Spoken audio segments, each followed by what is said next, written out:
உங்களை அன்புடன் வரவேற்பது உங்கள் டிஎஸ்எஸ் ஸ்டுடியோஸ். ஃப்ரெண்ட்ஸ் எல்லாம் சூப்பராக இருப்பீங்கன்னு நினைக்கிறேன். ஒரு சாமியார் ஒரு குடிசையில் வாழ்ந்துட்டுருக்காரு. அவர் வீட்டுக்கு பின்னாடி ஒரு பாம்பு வந்துருச்சு. அதை பக்கத்தில் இருந்த ஒருத்தர் என்ன பண்ணுறாரு, அடித்து கொண்டு வர்றாரு. அந்த பாம்பு ஒரு குட்டி பாம்பு, ஒரு 2 அடி நீளம் இருக்கும், அவ்வளோதான். அதை சாமியாரும் பார்த்துடுறாரு. அப்படியே அவர் அந்த பாம்பை அடித்தவர் வீட்டுக்கு போகிறாரு. போயிட்டு மனைவி கிட்ட சொல்கிறார், நான் சாமியார் குடிசைக்கு பின்னாடி ஒரு 2 அடி நீள பாம்பை அடித்து கொண்டுட்டேன், நல்ல வேலை இருந்தால் சாமியாரை கடிச்சிருக்கும் அப்படிங்கிற மாதிரி அவர் சொல்கிறார். உடனே அந்த அம்மா என்ன பண்ணுறாங்க, பக்கத்து வீட்டில் போய், அடியே பங்கஜம், சமாச்சாரம் தெரியுமா, எங்கள் வீட்டுக்காரர் வீரை பற்றியா, சாமியார் குடிசைக்கு பின்னாடி 5 அடி நீளத்தில் ஒரு பாம்பு வந்திருக்கு, அதை ஒரே அடியில் அடித்து கொண்டுட்டேன் அப்படின்னு வந்து சொன்னார், பார்த்தியா என் புருஷனோட மகிமையை அப்படின்னு இந்த அம்மா சொல்ல. அந்த பங்கஜம் போய் அடுத்த வீடு இந்த ஊரே பரவிட்டு போகுது. அது என்ன ஆச்சுன்னா, ஒரு 10-15 பேரை தாண்டி போகும்போது அந்த பாம்பு 2 அடி 5 அடி ஆனது 30 அடி வரைக்கும் வளர்ந்துருச்சு. இதுதான் விஷயம். இதிலேருந்து நாம் என்ன தெரிஞ்சுக்கலாம் அப்படின்னா, இந்த செய்திகள் இருக்குது பார்த்தீங்களா, அது ஒருத்தர்கிட்ட போகும்போது அதே உருவத்தில் போகிறதில்லை, மாறிடுது. இதைத்தான் ரொம்ப வருஷத்துக்கு முன்னாடி மெட்ராஸ் யூனிவர்சிட்டியில் ஏதோ ஒரு கிளாஸ் அட்டன் பண்ணும்போது சொல்லி கொடுத்தாங்க.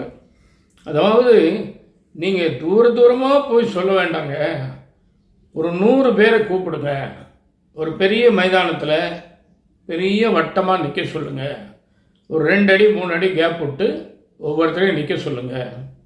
முதல் ஆள்கிட்ட போய் நீங்கள் காதில் காக்கா கருப்பு அப்படின்னு மட்டும் சொல்லிடுங்க. இதை அவர் 2வது ஆள்கிட்ட சொல்லணும், 2வது ஆள் 3வது ஆள்கிட்ட சொல்லணும், இப்படியே சுற்றி 100வது ஆளுகிட்ட 99வது ஆள் சொல்லணும். இதுதான் விஷயம். இப்படியே இது போய் சுற்றி வருது. 100வது ஆள்கிட்ட வரும்போது காக்கா கருப்புங்கிற விஷயமே இல்லை, வேற என்னென்னமோ புதுசாக வருது. இது ஒரு இடத்துல மாறலை, ஒரு 4வது 5வது ஆள்கிட்ட மாறிச்சு, அப்புறம் 7வது மாறிச்சு, 12வது மாறிச்சுன்னு ஒரு 10 இடத்துல மாறி இந்த 100வது ஆள் கேட்கும்போது அந்த முதல்ல சொல்லப்பட்ட காக்கா கருப்புங்கிற விஷயமே அல்ல, தலைகீழ மாறிப்போச்சு, என்னென்னமோ மாறிப்போச்சு. இதைத்தான் நம்ம கொஞ்சம் கவனமாக இருக்கணும். கண்டதையும் கேட்டதையும் சொல்லாதே, காலை உணவை விடாதேன்னு அந்த காலத்தில் ஒரு பழமொழி சொன்னதாக எங்கள் பாட்டி சொல்லுவாங்க. அப்படின்னா என்ன அர்த்தம்னா, நீ என்ன அவசரமாக எங்கே போனாலும் பரவாயில்ல, காலையில் சாப்பிடாமல் போகாதன்றதான் அதோடைய அர்த்தம். வெறும் வயிற்றோடு போனீங்கன்னா உன்னால் போகிற காரியத்தில் கவனம் செலுத்த முடியாது, அது நிச்சயமாக வெற்றி அடையிறது ரொம்ப கஷ்டம் அப்படின்னு சொல்கிறாங்க. இதைத்தான் நம்ம நண்பர் நடிகர் திரையுலக மார்க்கண்டேயன் சிவகுமார் கூட சொல்லுவார், காலையில் போகும்போது ஏதாவது சாப்பிட்டு போங்க, நான் எத்தனை மணிக்கு காலங்காத்தால் போகணுன்னாலும் ஒரு கை பழைய சோறை வச்சு 4 வெங்காயத்தை சேர்த்து சாப்பிட்டுட்டு தான் போவேன் அப்படின்னு அவர் பலமுறை ஓப்பன் மீட்டிங்கில் சொல்லியிருக்காரு. இது பல பேருக்கு தெரிஞ்ச விஷயந்தான். அது மாதிரி கண்டதையும் கேட்டதையும் சொல்லாதேன்னு என்ன அர்த்தம் அப்படின்னா, நீ காண்றது சரியாக இருக்கலாம், தப்பாக இருக்கலாம், கேட்குறது சரியாக இருக்கலாம், தப்பாக இருக்கலாம்.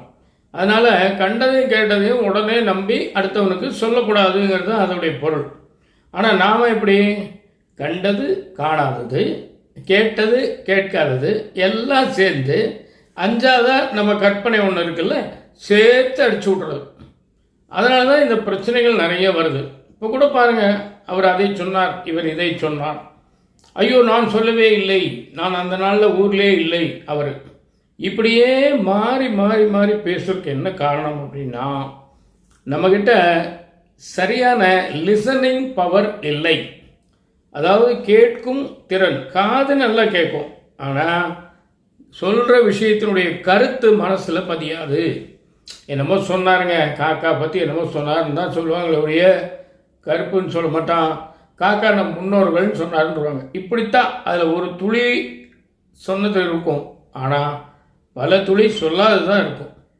இதனால் நம்ம கவனமாக கேட்கணும். யார் ஒருத்தன் முழுமையாக ஒரு விஷயத்தை உள்வாங்கி புரிஞ்சு கேட்குறாங்களோ அவங்க அதை கரெக்டாக திருப்பி சொல்லுவாங்க, அது அவங்களுக்கு பலன் கொடுக்கும். இதுதான் இன்றைக்கி விஷயம். நிச்சயமாக இந்த விஷயம் உங்களுக்கு புரிஞ்சிருக்கும்னு நினைக்கிறேன்.